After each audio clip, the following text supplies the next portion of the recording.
Peace and love, Moors. We're going to go ahead and get started. All meetings are to be opened and closed promptly according to the Circle 7 in love, truth, peace, freedom, and justice. Everybody please rise and face the east for the Moorish American prayer.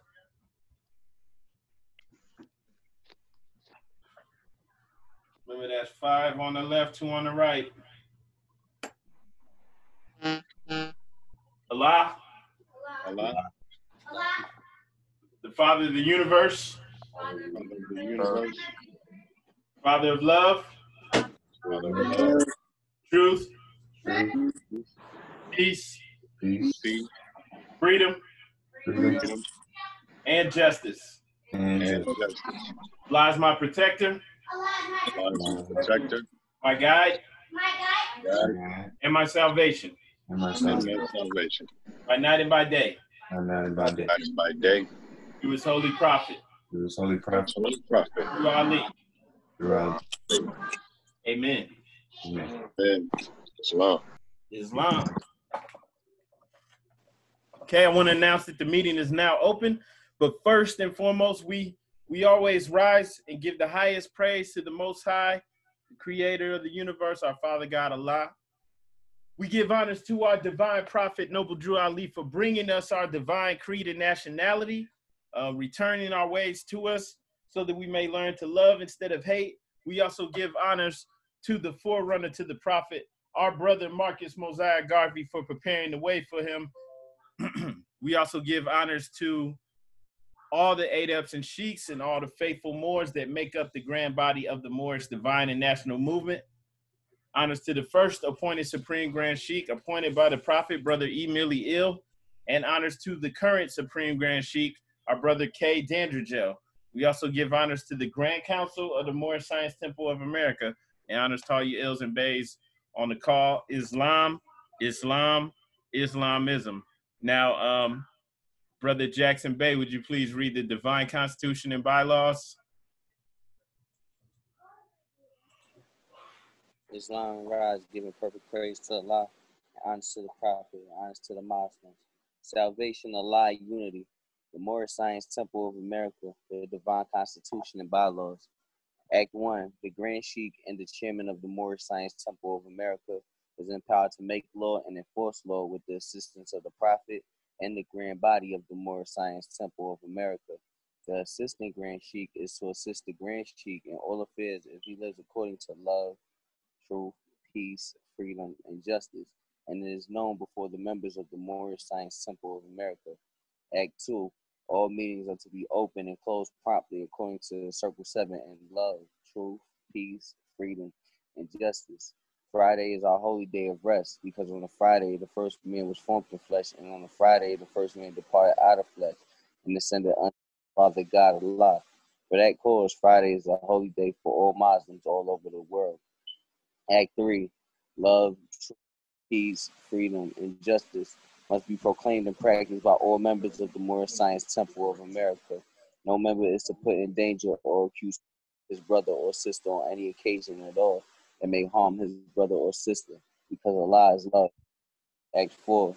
All members must preserve these holy and divine laws, and all members must obey the laws of the government, because by being a Moorish American, you are part and parcel of the government and must live a life accordingly.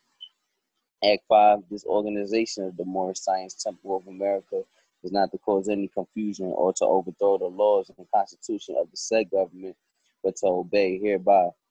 Act 6. With us, all members must proclaim their nationality, and we are teaching our people their nationality and their divine creed, that they may know that they are part and parcel of this said government, and know that they are not Negroes, colored folks, black people, or Ethiopians, because these names were given to slaves by slaveholders in 1779 and lasted until 1865 during the time of slavery. But this is a new era of time now, and all men now must proclaim their free national name to be recognized by the government in which they live and the nations of the earth. This is the reason why Allah, the great God of the universe, ordained Noble Drew Ali, the prophet, to redeem his people from their sinful ways. The Moorish Americans are the descendants of the ancient Moabites who inhabited the northwestern and southwestern shores of Africa. Act 7. All members must promptly attend their meetings and become part and partial of all uplifting acts of the Moorish Science Temple of America. Members must pay their dues and keep in line with all necessities of the Moorish Science Temple of America. Then you are entitled to the name of faithful. Husband, you must support your wife and children. Wife, you must obey your husband and take care of your children and look after the duties of your household. Sons and daughters must obey father and mother and be industrious and become part of the uplifting of foreign humanity. All Moorish Americans must keep their hearts and minds pure with love and their bodies clean with water. This divine covenant is from your holy prophet, Noble Jew Ali, through the guidance of his father God Allah. Noble Jew Ali, founder, Moorish American Prayer, Allah, the Father of the universe, the Father of love, truth, peace, freedom, and justice. Allah is my protector, my guide, and my salvation by night and by day through his holy prophet, Jew Ali. Amen. The Moorish Science Temple of America, home office of Noble Jew Ali, home office, Chicago, Illinois, USA. Islam, Islam, Islamism. Happy Sunday. All right, Islamism. Thank you, Brother Jackson Bey. We're going to be going over questions 90 through 101 in the questionnaire. And just going to question 90. Can a man be a Negro, Black, colored, or Ethiopian? And the answer is no. Before we really talk about that, I just want to read from the Moorish literature, what shall we call him, really quick, because it's in alignment with that question. And okay, it's up on the screen. All right, so what shall we call him? So often our various journalists find trouble in selecting the proper name for the Moorish American. Some say Negro. Another will brand him race man. Still another will call him Afro-American. And then comes colored, dark American, coon, shine, the brethren, and your folks. It is indeed a hard matter to find something suitable for the various occasions where a title needs to be used. So I'm sure somebody's experienced that, right? Where like people, especially people of European descent, they're like uncomfortable. They don't even know what to call you. They don't even know if they can say Black anymore or African American. So yeah, they're uncomfortable. They don't know what to say. The name's always changing. Is it that these people have no proper name? Did they have a national name when they were first brought to these shores in the early part of the 17th century? If so, what was it? Did not the land from which they were forced have a name? It now appears a good idea for those whose duty it is to write for the various journals to find out what the national name of the forefathers of these people was. And here, read that second paragraph. Put something on that echo. Read that last paragraph. Where it says also look, you gotta read loud. It's not there. Don't tell me a story. Also look into the history. You have to read loud.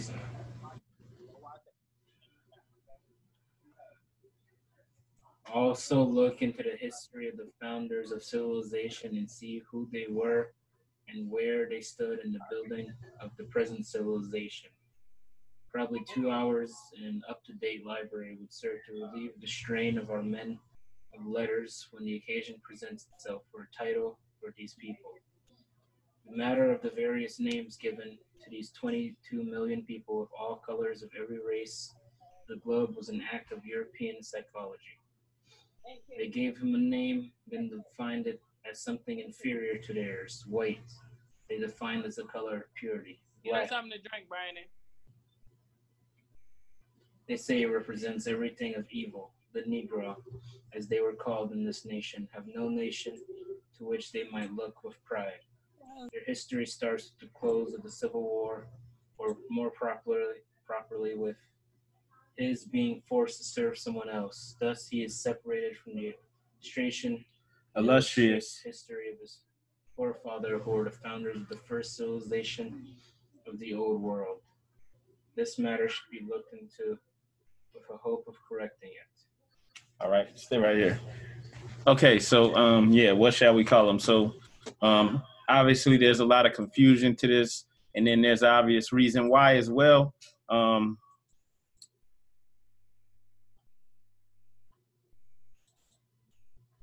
Okay, so there's reasons why they put the Negro stain on us, the Negro, whatever you want to call it, the nickname. So the question 90s, can a man be a Negro, black, colored, or Ethiopian? Answer is no.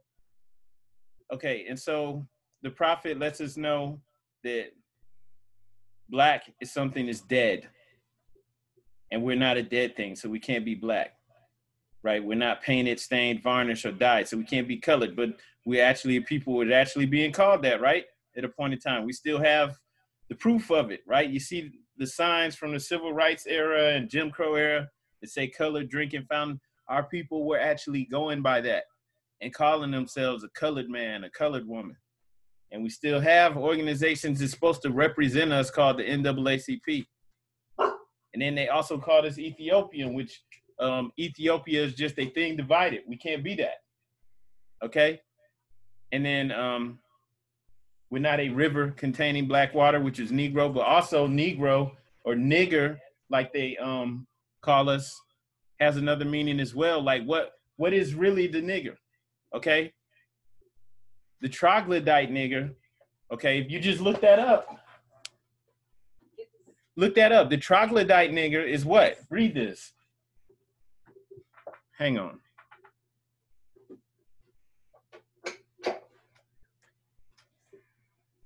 What does it say for troglodyte nigger?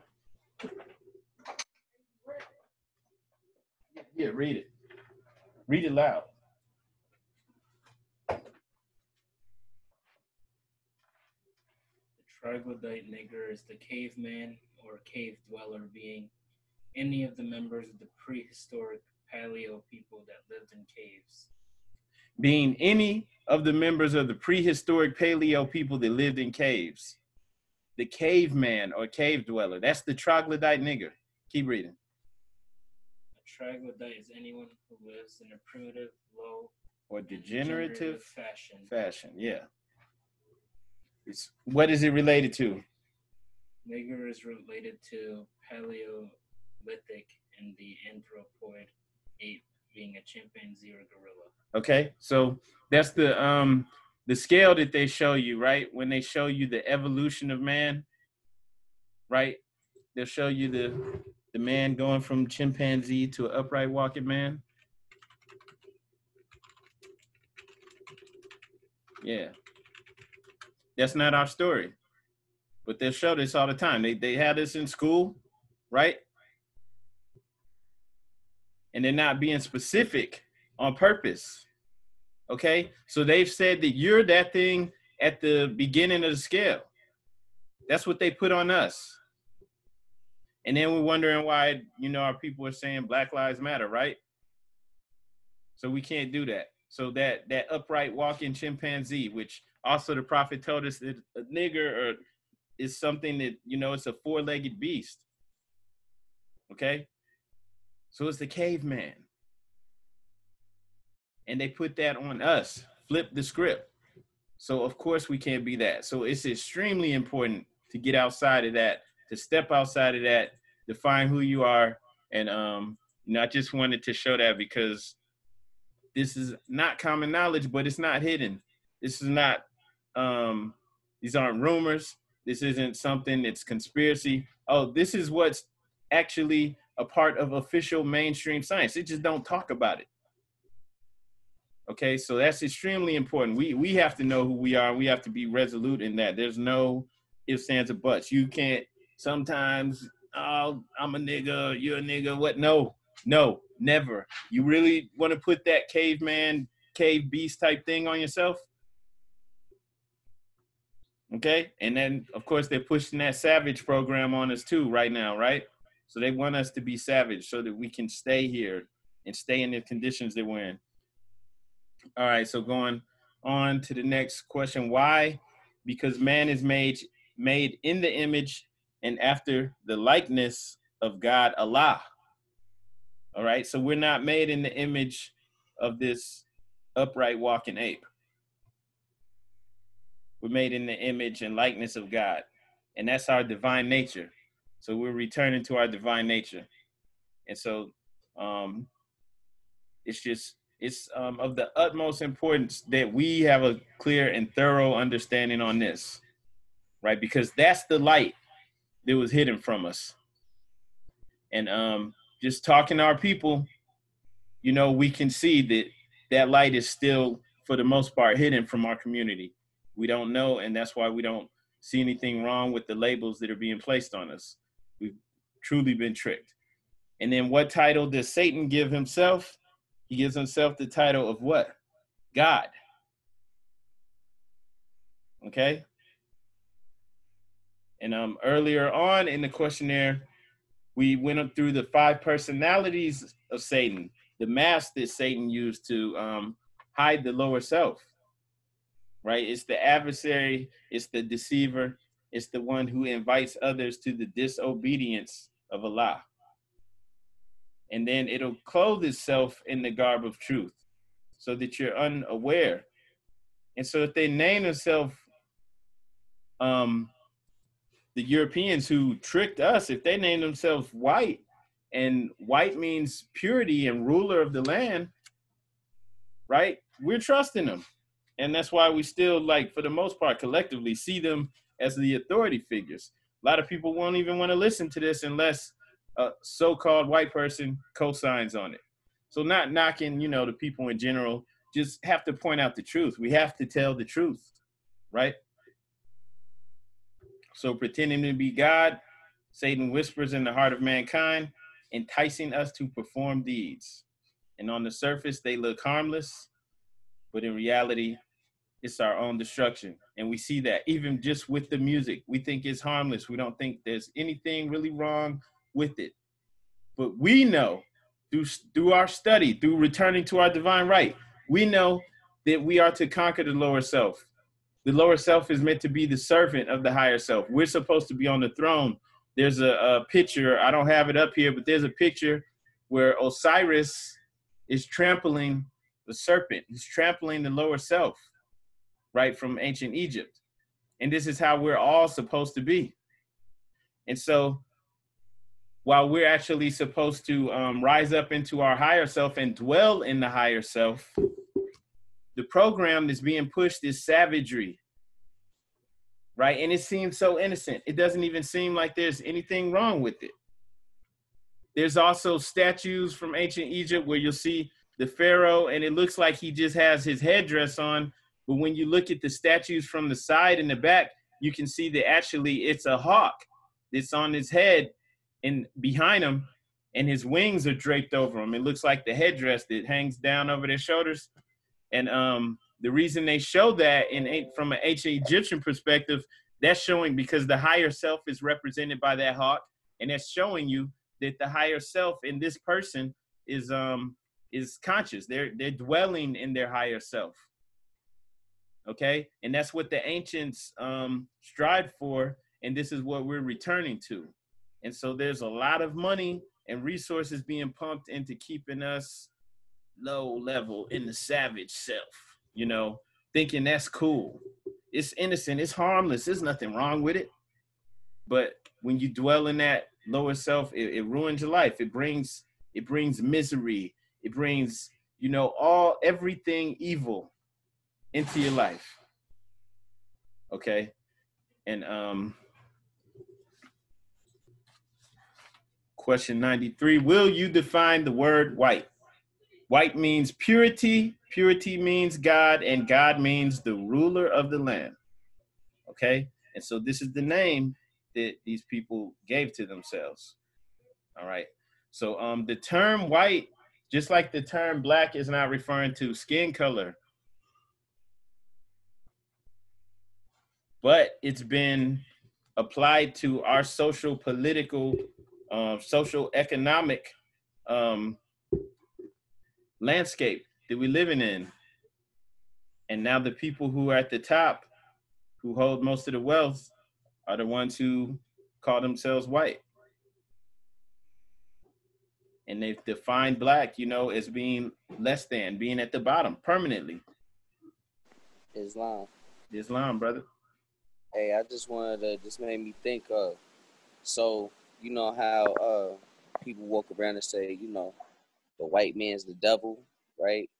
But this when I look at these two measures, those two measures, I'll be like, well, it's not that the white man's the devil. Any man calling himself white is acting like Satan or acting as the devil. You know what I mean? Any man taking the title of white, especially if he ain't doing God-like things. You know what I mean? In a position of power. So I was just saying, like, that made me think, like, man, when they say the white man's the devil, it's not like it's kind of true, right? But not true like in that context. Anybody taking that title except God himself is, you know, doing what Satan do, misleading, deceiving like Satan does Islam. Or is that the right way to interpret that? Or Islam? Islam. Can you say the last part again? I ain't hear the last two things you said. I just said the white man's the, you know how the saying is the white man's the devil. Well, that's any person giving himself the title of white is acting like Satan, which these two keys, 93 and 92, 93 and 92, they would would that is that where you think the saying the white man that is the devil came from? Basically, that's what I'm asking. Excuse me, Islam. Yeah, I think you're on point. I think, um, you know, back in the early like 1900s, 1920s, when this information first came out, I think some people took it and ran with it like that, saying that, okay, yeah, the white man's the devil, you know. And allegedly, man, I can't confirm this or not, but allegedly there was another set of questionnaire that came out where all the questions were the same except for like three of them, three or four. And the reason that it was changed, this is all alleged, so don't really put any weight into this, was because this was giving people that insinuation that they could just call, the white man the devil. And some of the Moors were running with it and running rampant. And like that wasn't really the true intent of it. So the prophet, allegedly gave us the version that we have now. So maybe I could get the other version and we could talk about that one day. I don't have it right now, so um, I can't really go into detail. But I mean, it makes sense, because we know, from a higher perspective, even just looking at this like a mystic minded person, you would know that that would be too simple of a way to approach it, especially if you know the guys within you, that you're the cause of your own ills or you're the cause of your own prosperity. It's always you. So we don't put that on other individuals outside of us. And so, yeah, as a collective, you could say that simply because, like you said, they put that title of God on themselves. And that's what Satan would do. Right? But at the same time, man, that would be ignorant to go around calling all people devils, because there's some people of European descent who would be more helpful to us than your own brothers and sisters. And that's the truth. There's some people of European descent who like genuinely like really want to help and assist. You know what I'm saying? And it would be ignorant to think, to put that level, just blanket that level on everyone. That would be like, approaching it from a low level. So I'm not trying to knock like people that do that or other organizations that do that, but I think like you said though, you could get that from this, because to put the title of God on yourself, that would be what the deceiver would do. That's something that Satan would do. Islam. Islamism. I rise to give praise to Allah, honors to his prophet, Noble Drew Ali, honors to all you Moors in attendance. I just want to add on to that. I want to go back to key 92 where it says the titles, what titles does Satan give himself? He gives himself the title of God, okay? Now, when we go back into keys 46 through 48, I want y'all to hold that thought real quick. Key 93 says white means purity. Purity equals God. God equals the rule of the land. Okay, so the prophet, to me, when I interpret this, he's telling me that this is political. This is how they took the land, right, from us. This is how they stripped us away from who we are and made us pretty much the nigger, the caveman. They put us back into the cave. They put us in darkness. This is how they did it. Okay, 94, who's the great God? Allah. So when you go back to key 48, what is Ot? Ot is Allah, okay? Key 47, what is truth? Truth is Ot. Okay, now we're making a connection. So truth is Allah. So we continue to look back into key 46. What did Jesus say that will make you free? He said the truth. So Allah is the truth. So this is why the prophet gave us these keys, so that we can look back and find the truth, find ourselves, and find the truth about who we are, so that we can get out of this situation, so that we can elevate, come out of the caves, come out of the darkness into the light. Islam? Islam, that's on point. And to add to what you said, white is a political status. You have people from the Middle East who for years, I guess you could say, like, they lobbied to acclaim to that status, to be classified as white. And so now you have people from places like Egypt and other places in North Africa who like starting to say, hey, we're not white. They're being classified as white, like on the census, and then other, all the different governmental organizations, they classify them as white, and like they want to be classified. They want their own classification now. They call it MENA, Middle Eastern North African. There was a school teacher in Detroit named Mustafa Hefni. He was an American citizen from Egypt, and he was classified as white, and he was like the first person to actually legally, use the system to challenge that, because he was saying like he's he looked like most African Americans, most Asiatics, The right? peace. Obviously African Islam. You can actually find him on Facebook. I'm actually Facebook friends with him, and shared that story too a couple years ago. Islam. So that's, thank you for sharing that. And he was basically challenging that, that he was being classified as white. So I was just sharing that to say that it's strictly political, social political status. Has nothing really to do with skin color, because his brother, he was probably darker skinned than me, and have features like most of us would. If he wasn't from Egypt, he would just be considered one of us, and he was classified as white. So it was, and it still is. It's a status that places people at the top level of society, even though everybody's not even benefiting from it. You have several people that are classified as white that are, poor. Some are in the system, locked up in prison. So it's not even benefiting everyone, but they still want that. So they don't have to struggle like our people are. So moving on to question 94. As the sister stated, to whom do we refer to at times as being the great God? Allah. And this is returning us to our divine creed, reconnecting us to our God. And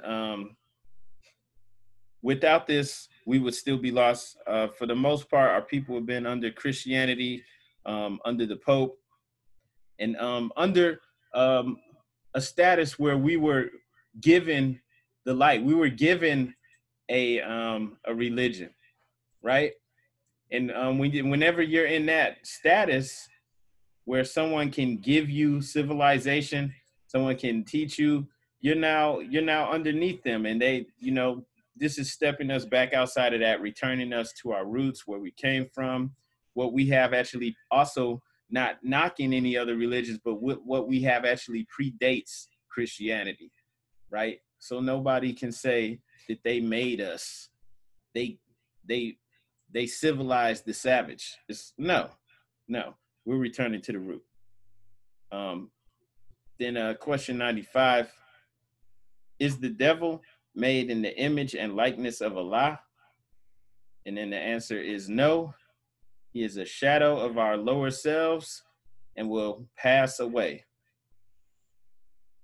Okay, so the devil is temporary. It's limited to this lifespan. It's an intelligence, right? The lower self. It's the carnal mind. It's an intelligence that developed over time as a way to keep the body alive in this physical world. And then forgetting that we're connected to Allah, that we're alive man, that allowed that carnal mind to take the forefront, when in actuality, it's supposed to be in the back. It's supposed to be a reflection, an imitation of something that is eternal. Okay? So it's a shadow of our lower selves and will pass away. And a shadow is an inseparable companion, a reflected image and an imitation of something. Okay? So it's just a shadow. All right? And it will pass away. So question 96 is, who made the devil? And then the answer is the Elohim. Okay? And so Islam. I was gonna ask you, can you define Elohim? Because when we say who made the devil, and the answer is Elohim, so we have to know exactly who Elohim was. Islam. So we could better understand that key. Islam. Yeah, we'll go to Islam. 97 and then go back to 96. 97 is, who is Elohim? Elohim is the 7 creative spirits that created everything that ever was, is, and evermore to be. And then the 7 creative spirits, that's what Allah, or this is what Allah works through to create the material universe. Okay? And we can see this description of 7 elementals or 7 beings or 7 spirits, deities, whatever you want to call it. They're you'll see this throughout several different religions or several different spiritual systems.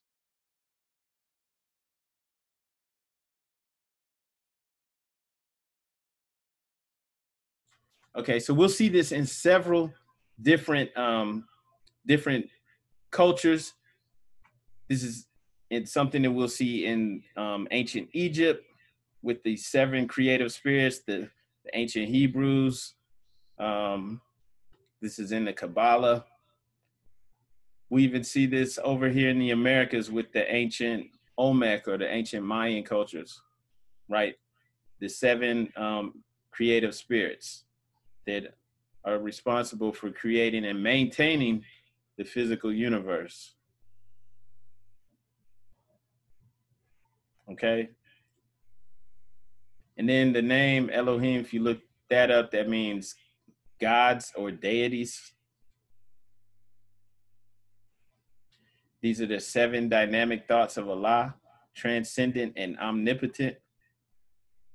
And the thoughts of Allah are so supreme that they're alive.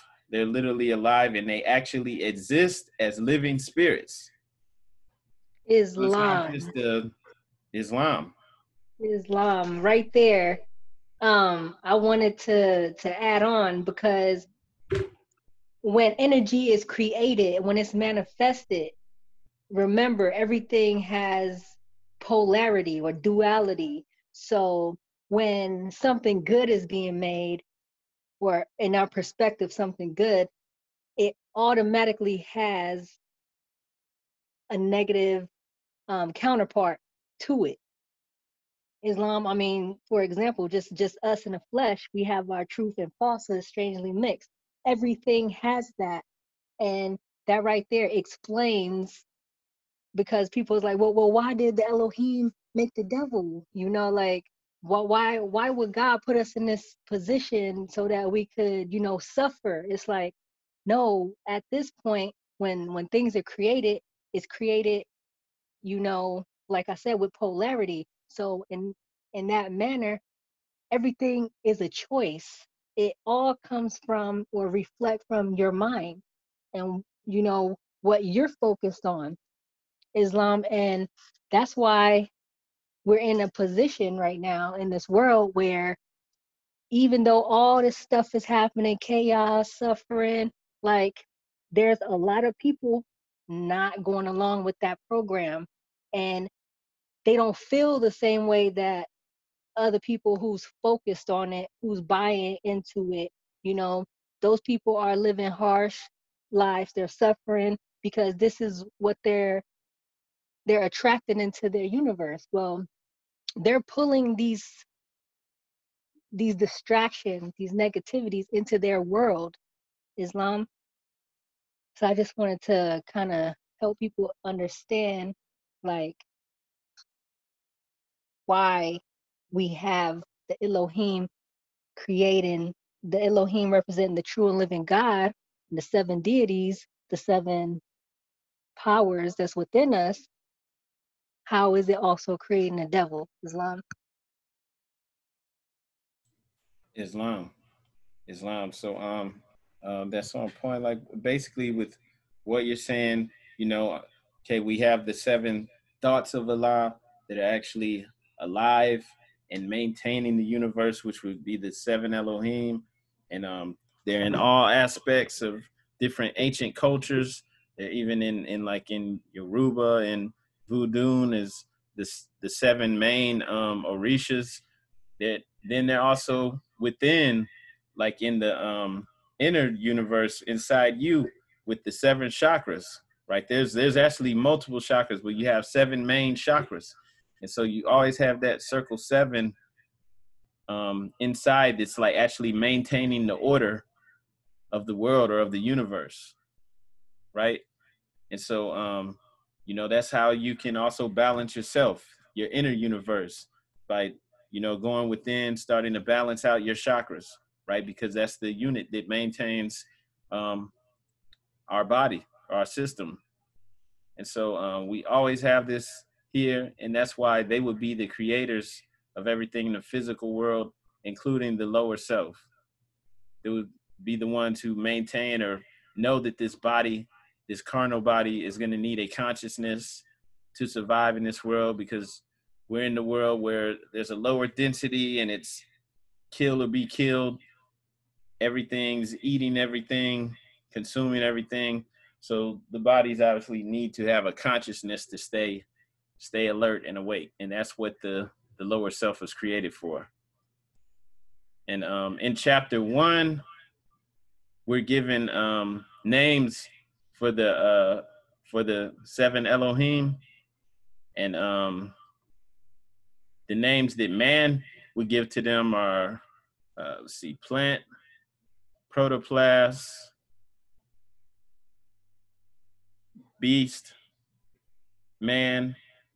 Well, that's not in order, but earth, angel, and cherubim. That's what man would refer to these living spirits. And then they actually have different planes of existence for each of these things that we just named.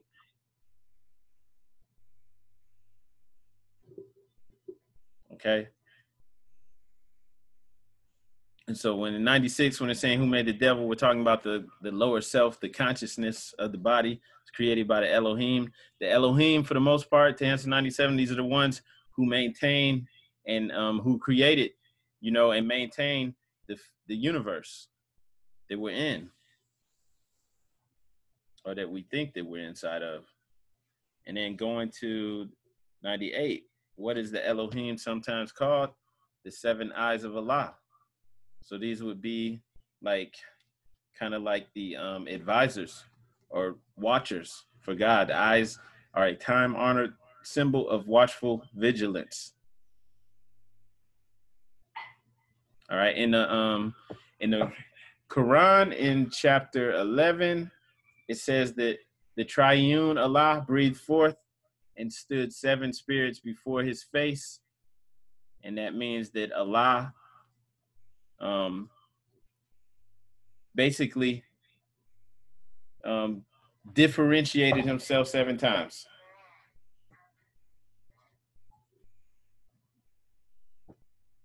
All right, so Allah spread itself in 7 directions to maintain all of these different planes of existence. Islam. Peace. Arise and give thanks and praise to Allah. Thanks to our ancestors. Thank you to all Moors in attendance. Now, number 7 is mainly found to be as like the number of completion, correct? Islam, that's correct. Is that all that it has to do, like as far as like this is just the significance of the number 7, or is it geometrically designed that way too, as like the number 7 as well?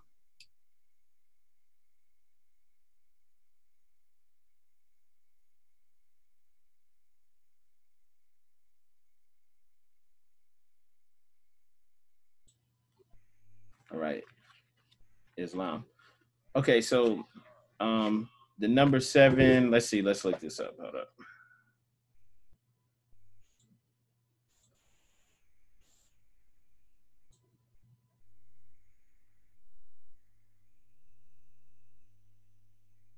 Islam.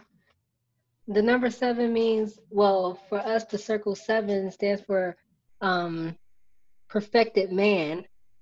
So we have a completion, Islam, a completeness and a perfection, because we are perfect, because we are Allah made manifest. I mean, when you think of it, we're true and living gods once we reach our full potential through our higher selves. Islam. And also I'm looking in the metaphysical dictionary, the metaphysical Bible dictionary, and it's just saying the 7 means a sense of oneness with God, means divine impregnation, or the interval of time between impregnation of your subconscious and the objective manifestation, like the Sabbath day, the 7th day. That's the day that you rest, right? Because you know that it's already done. You're about to receive or the good of your work. Okay, and so also, as she just said, the symbol of perfected man. One of the things that Jesus said, or the last thing that he said when he was nailed to the cross was, "It is done. It is finished." Okay, and so you could look at that and see that is kind of in alignment with what I just read, with the sense of the day of rest, because it's already done. You rest on the Sabbath day, right? That doesn't really have anything to do with the days of the week. That means that whatever's been impregnated, it's done, it's manifested. And Jesus represented perfected man, so it's already done. And so also with us, this will happen. We will all reach that state of consciously Allah and man being recognized, realized. Even if we don't do it this time around in this world, we're all going to do it. It's done. Okay, so 7 is the symbol of perfected man. It's all of our destiny. Every last one of us. Islam, what you said about the planets, well, the days of the week, they reflect the planets, and the planets reflect who we are. When we're born, the planets are in certain places in the universe, and that helps to shape and form who we are. And then to even go deeper than that, the planets actually represents different metals that makes up who we are, the elements that's inside of us, Islam. So it's all connected.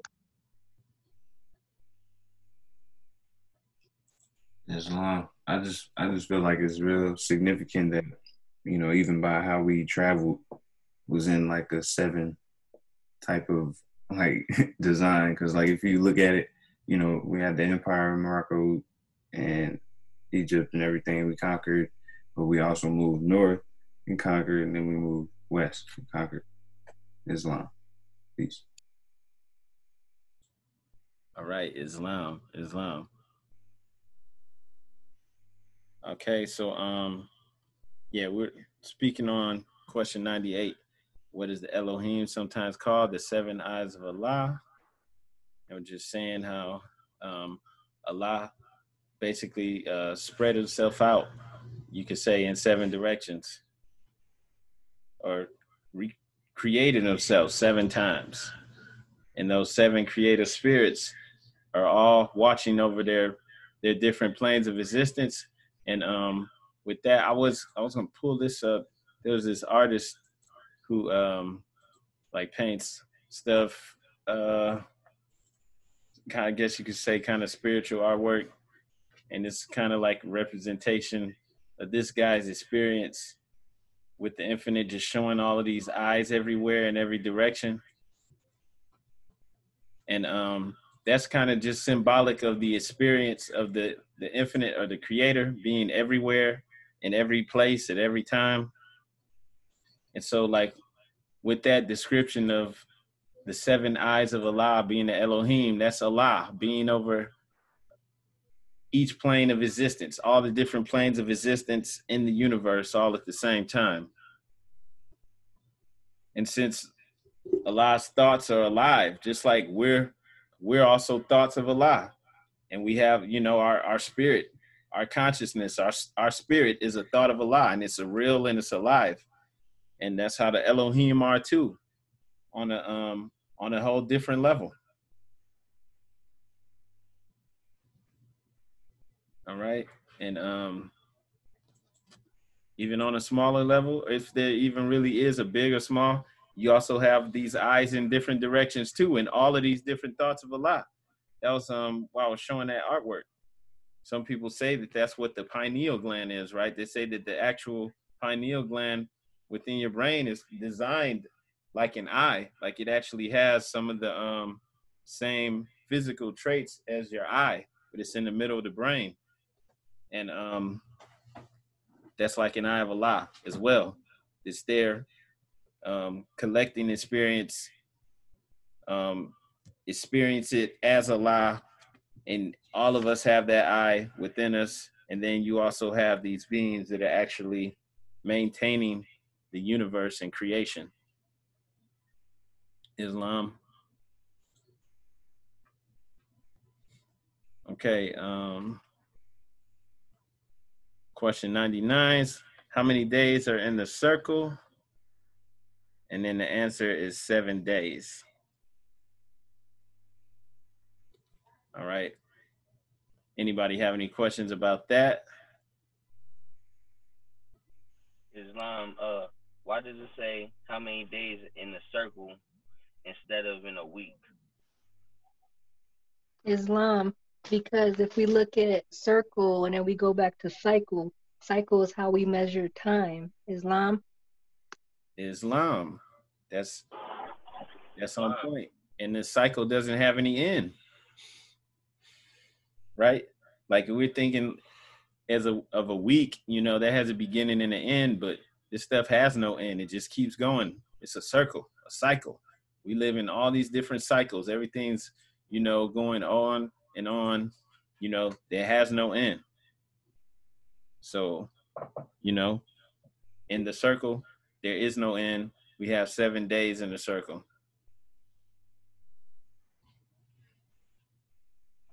Islam. That's really all that I could take from that. If anybody else has any wisdom or anything they want to add to that, feel free to speak up. Islam. So why do we have, what's the significance of 4 if we have 4 seasons instead of 7 seasons? Because sometimes it's not really cold but it's not really snowing either. Islam. I don't know. Islam, I have to think about that too because we have the 4 major seasons, right? You have winter, spring, summer, fall, but then you also have autumn and autumn is fall. I'm thinking. Islam. I think he's well because since the earth is supposed to be a circular body and it spins on an axis, they're dividing the circular body into 4 parts because when we tilt, then one fourth of the body is being exposed to either more sunlight or less sunlight based on the tilt. So I think you're talking about the 4 seasons. That's how it comes in because we have to think about how the earth spins and rotates around the sun. So as we spin and we're tilting, so I mean we could see that in our agriculture. Certain things are growing in the summer that is not going to be growing in the winter. Islam. Islam. So as far as like the Moorish calendar, or is there such thing like? Because I've never really researched Islam. Islam, the closest I would think, I know like in Ethiopia they have a different calendar where it's 13 months instead of 12. But other than that, I don't know. Right. But Islam. we do know that the 7 is a sacred holy number. Right, and it has several different meanings. Okay, so it's not a coincidence that we have 7 days. Go ahead and move on to number 100. How many days are in creation? And then the answer is 7 days. Now, that might not even be talking about the, of course, like the 7 days of the week. Like the sister was saying earlier, that could be talking about different cycles, different ages, or different periods. All right. One of the things I remember a long time ago, someone this is just hearsay, but somebody like in the church telling me that from God's perspective, a day was 1,000 years. Right. So it's saying like God created the earth in 7 days, It's talking about 7,000 years. Right. So when we're looking at this, how many days are in creation? 7 days, not necessarily talking about days. We're talking about like longer periods of time. We're talking about ages or cycles. But just to take it off of face value, it says how many days. Now, there are only 7 days. There's Sunday, Monday, Tuesday, Wednesday, Thursday, Friday, and Saturday. Those are the 7 days. So even if those days constantly repeat itself, it's still within the 7-day cycle. Islam. Islam. Period. That's the answer to number question 101. According to science, how many days in a year? 7 days. Right. Like that's the smartest answer because they'll say 364 and a quarter or 365 sometimes, on leap year. But it's like, nah, it's only 7 days. It's the same, like she said, Monday, Tuesday, Wednesday, Thursday, Friday, Saturday, Sunday. It's all the same. Like in question 99, where it's saying how many days are in the circle, 7 days. It's all the same. It's just a circle, a cycle that keeps going on and on. And there's only 7 of those. Islam.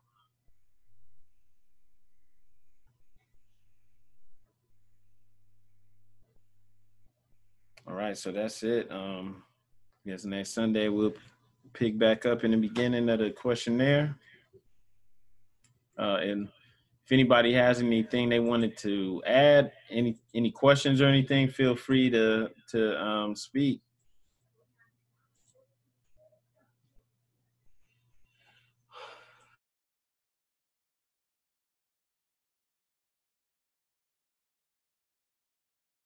Okay, we're going to go ahead and go into the closing of the meeting. Brother Jackson Bay, would you please read the additional laws? Islam. Additional laws for the Moorish Americans by the Prophet Noble Jew Ali. Act 1. Grand sheiks and governors and heads of all temples, all businesses, each said temple must be approved by the Prophet Noble Jew Ali. Before acting upon by any member, let it be finance, property, or any line of life that will cause the support of any group of members. Any former officer that violates these laws is subject to be removed from office under heavy restrictions, etc., by the Prophet or the Grand Sheik. Act 2. All members are to attend their added meetings and their public meetings properly. If a member is found standing around on their meeting period, shall be fined 50 cents on the first case, and on the second will be fined $1, which will go on your emergency fund. If a member is working, monthly dues must be paid, and if he has money in the bank, he must subscribe for as much as he is able to the Moorish Uplifting Fund, because it takes finance to uplift the nation. Act 3. It is the lawful and divine duty of every good member, if he is able to give finance, to aid me in saving the nation. And if he does not, he is an enemy to the cause of uplifting his own people, and justice must catch you. Let it be he or she according to love, truth, peace, freedom, and justice, as I have the power invested in my hand, and I will have to enforce the law in order to save the nation. Act 4. All members, while up making public speeches, must not use any assertion against the American flag or speak radically against the church or any member of any organized group, because we are to teach love, truth, peace, freedom, and justice. Act 5. All members must promptly attend their meetings and send their children to Sunday school, and the teacher must confirm himself to the questionnaire, and let every member exercise his 5 senses who is able to do so, because out of your Sunday school comes the guiders of the nation. Act 6. With us, all members must proclaim their nationality, and we are teaching our people their nationality and their divine creed, that they may know that they are part and parcel of this said government, and know that they are not Negroes, colored folks, black people, or Ethiopians, because these names were given to slaves by slaveholders in 1779 and lasted until 1865, during the time of slavery. But this is a new era of time now, and all men now must proclaim their free national name to be recognized by the government in which they live and the nations of the earth. This is the reason why Allah, the great God of the universe, ordained Noble Jew Ali, the prophet, to redeem his people from their sinful ways. The Moorish Americans are the descendants of the ancient Moabites who inhabited the northwestern and southwestern shores of Africa. Act 7. All members must promptly attend their meetings and become part and parcel of all uplifting acts of the Moorish Science Temple of America. Members must pay their dues and keep in line with all necessities of the Moorish Science Temple of America. Then you are entitled to the name of faithful. Husband, you must support your wife and children. Wife, you must obey your husband and take care of your children and look after the duties of your household. Sons and daughters must obey father and mother and be industrious and become part of the uplifting of fallen humanity. All Moorish Americans must keep their hearts and minds pure with love and their bodies clean with water. This divine covenant is from your holy prophet, Noble Jew Ali, through the guidance of his father God Allah. Islam, Islam, Islamism. Islamism. All right, Brother Kobe, would you please read the writs? Islam. I rise and give praise to great God Allah. Rise and give praise to our prophet Noble Jew Ali. I rise and give praise to all Muslims in attendance and across the world. To the members of the Moorish Science Temple of America, Islam. This is instructions from your prophet Noble Jew Ali. Be faithful unto your forefather divine and national creed, that you will be blessed for your good deeds that you sow in the flesh. Allah is the one that judges the world, and his judgment is on now. But the weak can comprehend it not. The end of times are drawing near, so says Allah to his divine prophet, Noble Jew Ali. And that is why many hearts are turned to stone.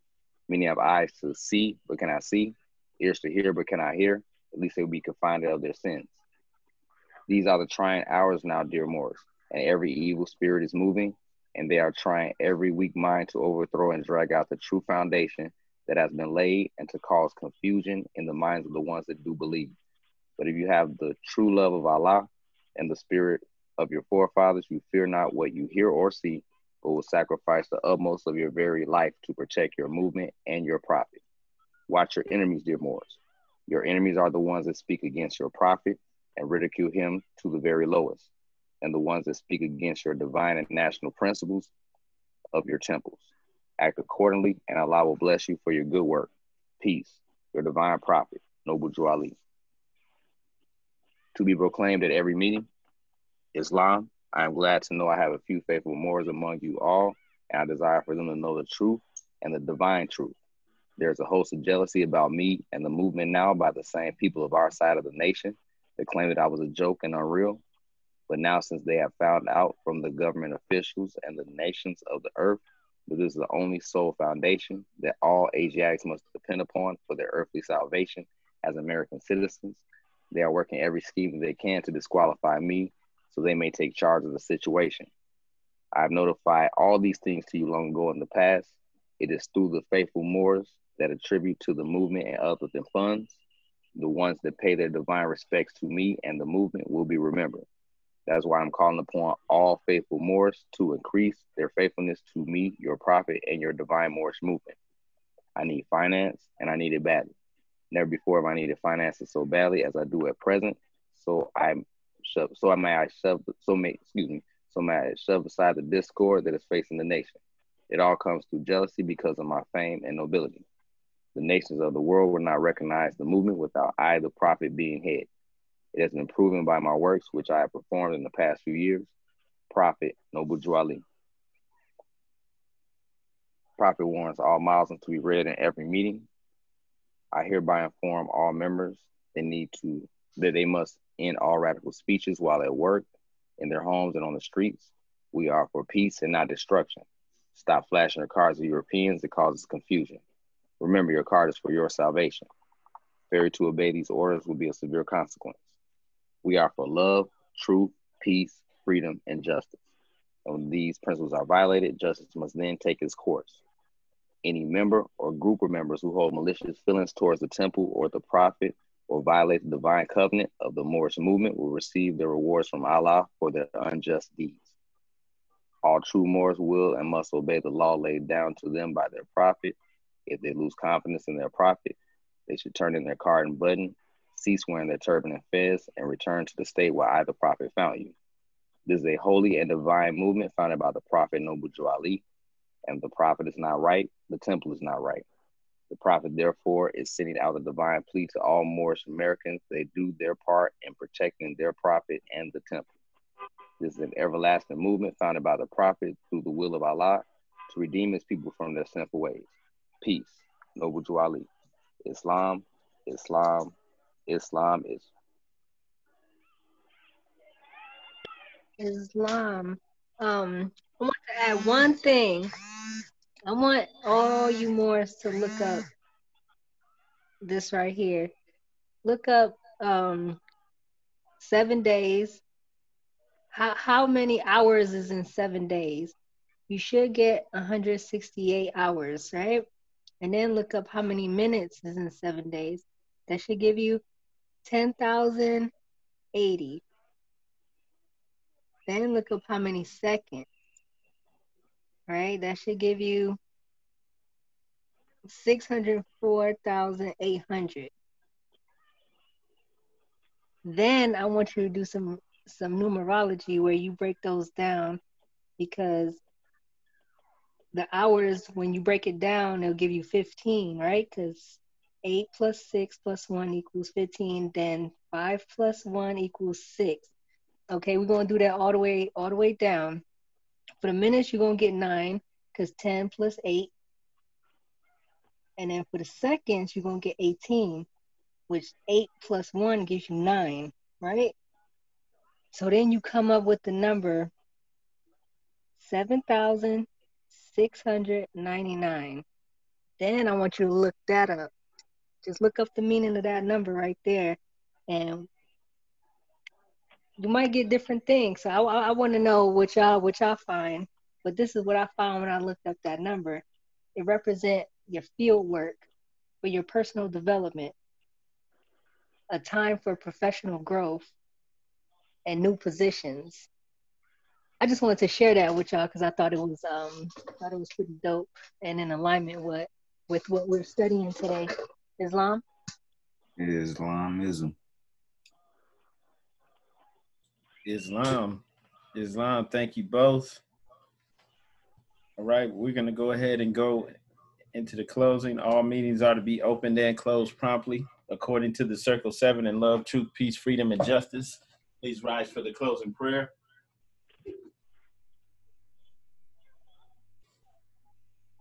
Allah, bind our hearts and minds back to our ancient forefathers, divine creed and principles. We ask this in thy holy name in the 7 Elohim. Amen. Islam, Islam, Islamism. Islamism. Right, peace and love, Morris. Islamism, peace and love.